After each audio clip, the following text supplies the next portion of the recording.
dahil hindi tayo nakakuha ng nakabili ng ticket ng concert ni Gary V today, na bumiyahe pa tayo ng kalayo-layo dito sa office ng Ticket World dito sa CCP Complex.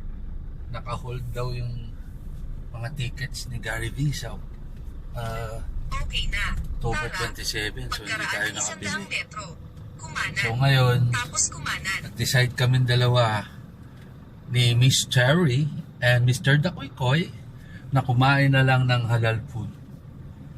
Now we're going to eat biryani chicken. So, ngayon, maghahanap kami ng best biryani in town, malapit Best dito. biryani in Manila. Best biryani in Manila. Kalan ng kaliwa daw eh. Saan yun?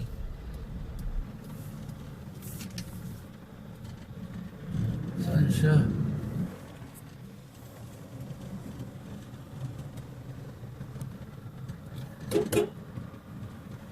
Ito, dito. Nakarating ka na sa iyong destinasyon.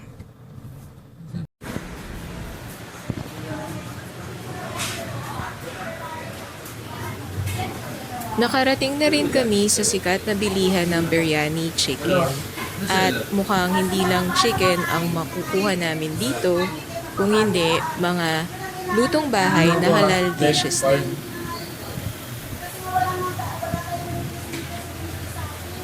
Ano itong spring roll niya?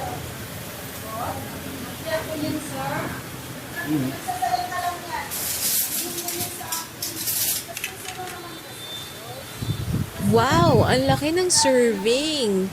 At maniniwala ka ba, 140 pesos lang yan with soft drinks pa.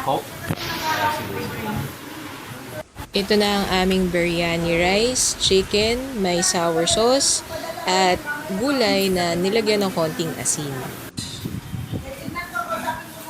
Ito, tortang dilis. 50 pesos, 60 pesos. Bale, umorder pa kami kasi lahat ng ulam dito with rice and drinks.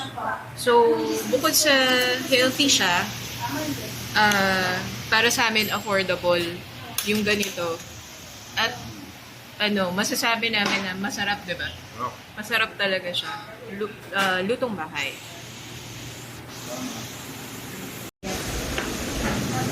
Ito yung labong ginataan. Meron siyang, syempre yung labong, tapos merong corn and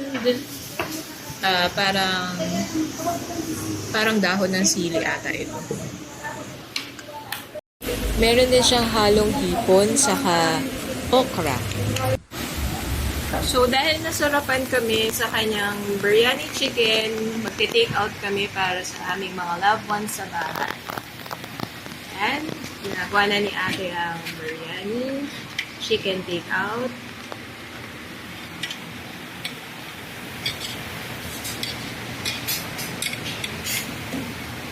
Yan. Tapos may gulay.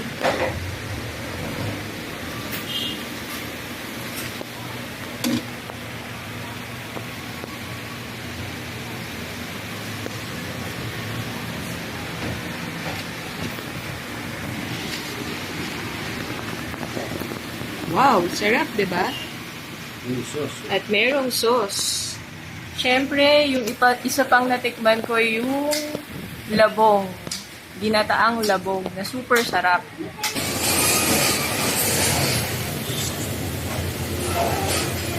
Kung naghahanap kayo ng halal dishes na very affordable at masarap, punta na kayo dito sa Pedro Hill.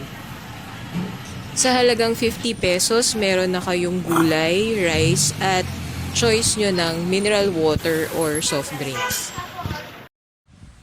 Mga ka-day off, ang verdict namin sa halal food restaurant na ito ay the Koy Koy approved.